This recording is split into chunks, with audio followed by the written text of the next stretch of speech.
Okay, so we're gonna look at if you have damage to the hoof wall.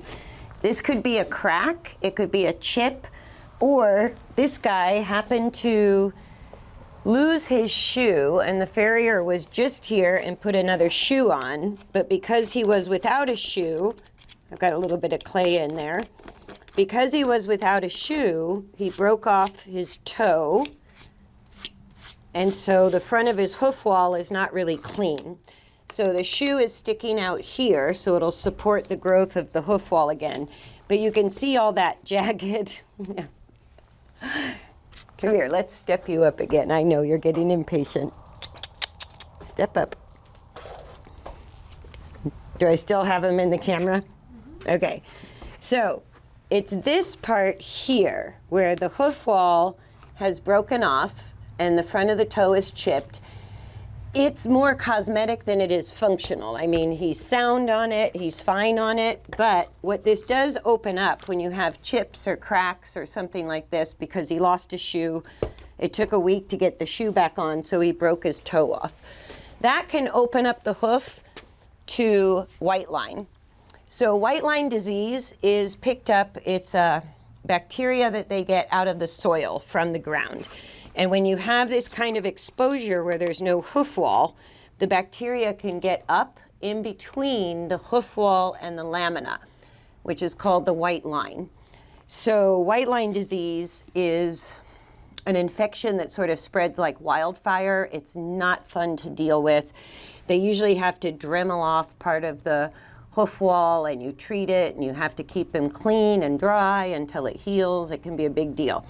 So when I have a cracked toe like this or some kind of deterioration of the hoof wall, I cleaned it out with a hoof pick, and then I'm going to flush it with a copper sulfate solution, which I've talked about in past videos.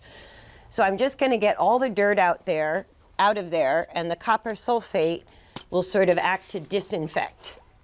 Then this is just betadine surgical scrub. You can use a betadine or providine solution, or you can use a scrub. It doesn't matter. But I'm just going to drip that. And again, I'm going to try to disinfect. And if I have this kind of exposure, depending on the conditions, if you're in wet, muddy conditions, I would do this every day. So the iodine solution or the scrub, well, betadine, providine, any of those, you just want to get that in there. It'll dry it out and it'll also disinfect. So I flush it with copper sulfate, rub in straight iodine or providine soap. It won't hurt. Betadine soap. And then ideally, I would let that sort of soak in and dry out a little bit before I would put on the next step. But I'm going to go ahead and show the next step. And this is a product I use as a barrier, as a dehydrator, as a disinfectant. It's called Soul Pack. It's made by a company named Hawthorne. It's a Soul Pack hoof dressing. And what it is a combination of pine tar and copper sulfate. So the pine tar helps resist moisture entering between the hoof wall and the hoof capsule, the soft tissue underneath the hoof wall. I also use this for thrush, which he has a little bit of, so I'll show that. And I'm a little low on it. So the product comes in a container and the handle has a little brush. And the copper sulfate and pine tar is a little messy, but you can slap it all over everywhere. You're not gonna burn any soft tissue, you're not gonna hurt anything. So like I said, ideally, I would let this rest about 15 minutes or even 30 minutes and let that iodine really soak in and let it dry out a little bit before this last step. This stuff is messy.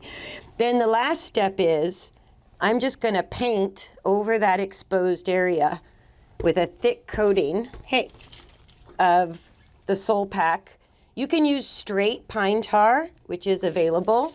You could use, I've showed on previous videos how to make your own copper sulfate paste using a hoof conditioner and copper sulfate crystals. You could pack that in there too.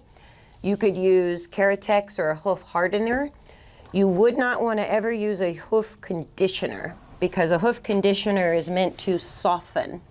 You want something that's going to disinfect and harden.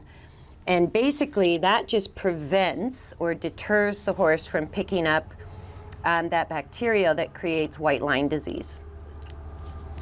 So that's how I would treat cracks and damage to the hoof wall to prevent further damage or further problems.